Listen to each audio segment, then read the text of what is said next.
Good afternoon, everyone, again. Thank you so much. We have saved the best for the final presentation today, our students, the reason we exist, keeping the main thing the main thing. Thank you so much for joining us today to have this conversation. You are the reason that we're here, and we're so eager and excited to hear what you have to share with us about how we can get better each day at making your school experience what you want it to be.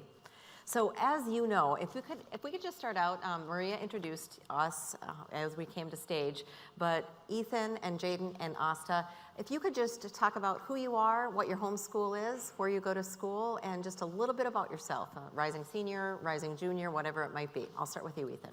All right, my name is Ethan Slag. I go to Century High School, and I'm a rising senior. I'm Jade. I go to BHS, but take classes at the Career Academy, and I'm a rising senior. My name is Celine. I go in Northern Cass and Hunter, and I am a rising junior. Thank you so much.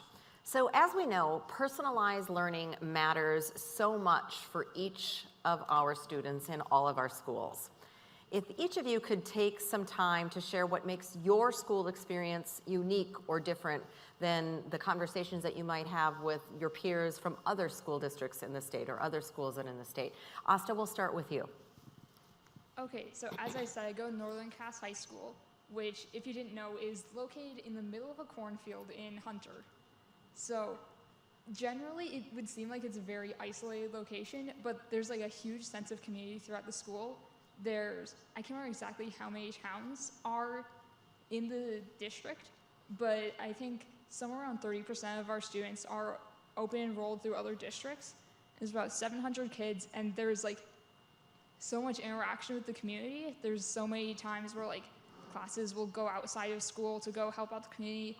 Like they'll go out to, they'll go to retirement homes and they'll help make blankets and a bunch of other volunteer things. And I think that's just a really amazing thing to get students into.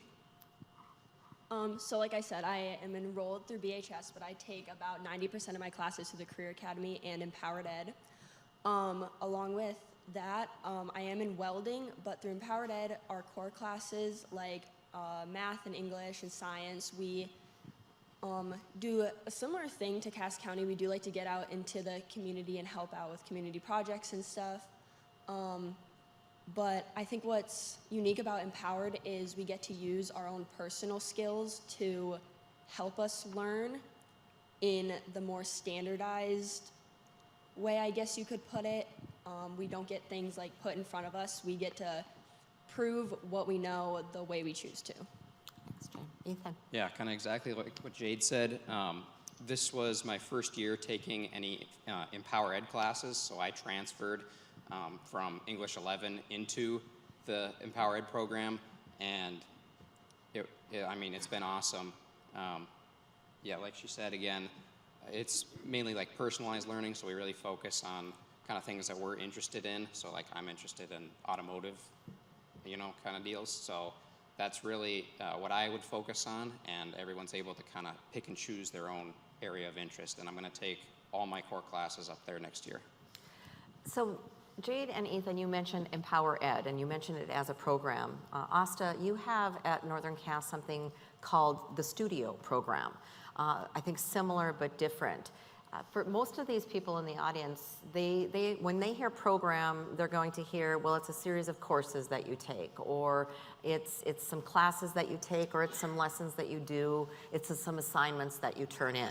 I happen to know that Empower Ed and Studio program is nothing like that. It isn't a series of courses or a series of assignments that you do. Can you help our audience understand a little bit more about what that means, what those learning experiences are like, and how they've impacted you? Ethan, we'll start with you this time. Well, like I said earlier, I transferred, so I was able to really focus more on something that I struggle with, which is English, and I was able to do it by using something that I was interested in, and that really made learning a lot easier for me, and it was much better to kind of pay attention, and I was able to pick up on material more quickly. Okay. Jade. I'm going to go along with Ethan on that one. I have the standardized setting of school. I struggled a lot, even back in elementary school through middle school and through my freshman and sophomore year. And getting into Empowered and being able to kind of control my learning had really helped me. I think in freshman year, I graduated with a 2.8 GPA, and just this past year, I graduated with a 4.1. Congratulations. Very good. Yeah. Thank you. Asta, how about you, a studio program?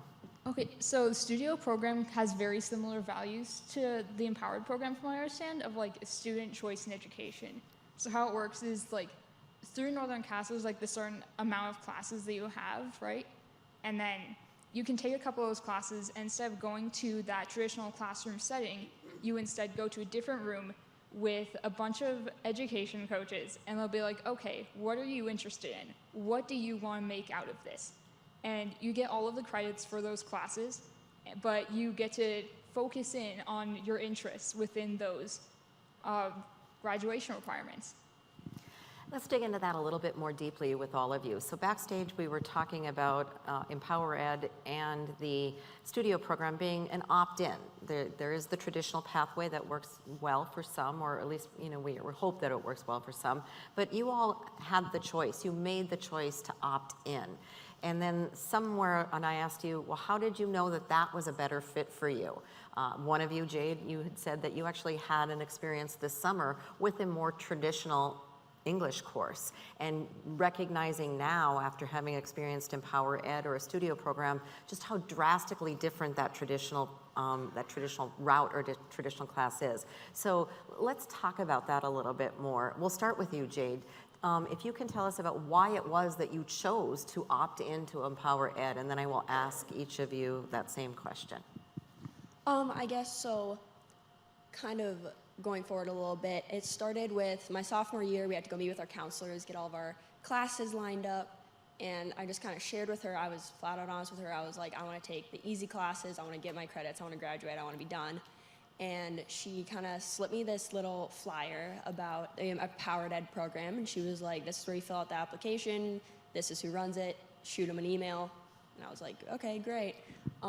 So I put in my application. We kind of had to write a little short summary of ourselves, put why we wanted to join, but I really decided to put in that application. I really struggled, like I said, I've struggled with school since elementary.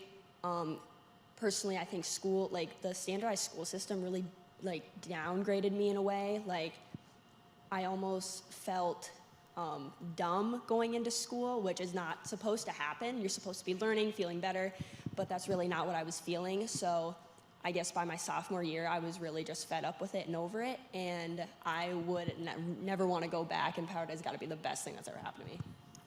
I saw nods of affirmation from both Asta and Ethan on that. So Ethan, we'll go with you, and then we'll finish up with Asta. So tell me more. Yeah, I mean, I knew it was working for me when I felt like there was a deeper connection there. Normally in school, there are around 20 to 26 kids in a class. At Empowered, and then there's one teacher. At Empowered, there's just a couple of students, and there are more teachers. So I really felt like I was able to go to the teachers and really talk about, you know, exactly what needed to be done, and what I was interested in, and how I can, you know, benefit my learning and move forward. Thank you. Can I feed off of that? Yes, before please. Asta goes. I know Ethan mentioned that there's less kids and more teachers. I do want to make it known that our Empowered program is not teacher-led, it is student-led. So there are more teachers there to get help if you need it, but it's always, so me and Ethan are always controlling our own learning. We don't sit down with our teachers, they don't teach us lessons, they don't give us notes, they don't give us like worksheets to do. It's like purely student-based. They're here to help. Yeah. Thank you. To say, sort of going off of those things, the studios program also has like a slightly more proportional, like, what do they say, like educator to learner ratio, you know, of like, instead of 30 students in a class with one teacher, there's like, I want to say like 13 studios kids with 3 different coaches. So there's a lot more like one-on-one individual conferencing. You can get a lot more advice about your projects that like, even in a traditional classroom setting with a really amazing teacher, there sometimes just like isn't the time for that. Very good. So you've talked about it being student-led, and you talked about you were learning, you know, English and writing and mathematics and all other content areas in things that you're interested in and engaged in. And so that's wonderful, that's lovely, right? As a teacher myself, it's like I am so excited when kids are learning, excited about their learning. But there's also a responsibility of adults in the room that are facilitating it and there to help. There's a responsibility that we actually know that you've learned something, that you, as Jade said earlier, that when you walk into school, that you're smarter when you walk out.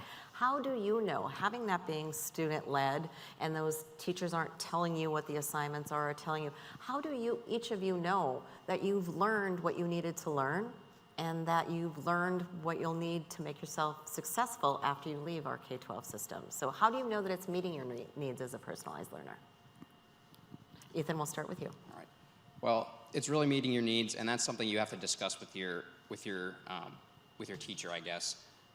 If they see, you know, you're making progress and, you know, maybe your writing's getting better, or you're able to comprehend things a little bit better, that really shows them, you know, that you're making progress and that this program is, you know, really benefiting you. Very good. Asta? I'm so sorry, can you repeat the question? Absolutely. So how do you know as a learner, and how do we as teacher facilitators know that you're actually progressing and learning what you need to learn in order to be successful? Okay, so like in the Studios program, there is like, you are completing all of the standards for the classes and you are getting all the credits. But I think like the bigger part that I've observed and I've experienced myself is that like so many of the kids in the Studios program are just like so much more passionate about their learning than they were before going into it. Because like before, as I loved learning, but I like stopped having passion about school for a long time just because it felt like the same stuff over and over again. And then I joined the Studios program and suddenly I was like doing homework at home for fun, like in my spare time. That's fantastic. Jade, how do you know that you are learning what you need to? I guess coming just from personal experience, which I can assume that these two feel the same way, I get to learn what I'm interested in and learn in what I think is going to make me better for the future. So like I said, I'm in a welding class right now. I plan to go into welding after I graduate. That welding takes a lot of like mathematics, geometry, algebra, all that, which I guess that's my best example is I didn't have to do my like junior required classes that I would have to take through BHS. I got to focus more on my geometry and my algebra, which I really feel like taking it a second time and even going through it a third time, I do feel more knowledgeable about that and I do feel more prepared for the future. Wonderful. Thank you. We're going to put something up on the screen, and you can see it below here. But during the recent final celebration of the Personalized Competency-Based Learning Cohort Network, a visual was created that encompassed students' thoughts, feelings, and experiences. If you could help explain to the audience what is demonstrated in this visual on the screen and the discussion that you had while it was being designed. Now, I think if we can get it up on the screen, the visual, it was there a minute ago.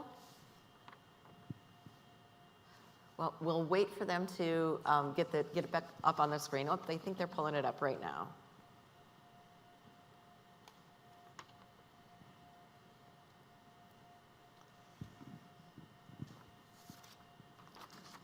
While we're waiting, I will keep an eye out for it. So I want to talk now a little bit about, you mentioned that the teachers are there for you, that you have to have those conversations. So I'm hearing a lot of learner agency, that you are expected to have some responsibility for the ownership of your learning. But that does take good relationships with teachers. That takes a trust relationship, and it takes good teaching facilitators. If you could each tell us about a teacher that has positively impacted you on this interesting and new learning journey, supported you, coached you, mentored you through your K-12 career or in the Empower Ed or the Studio program. I know there's probably more than one, but if you could put one in your head and tell us about that experience and who that person is. Jade, we'll start with you.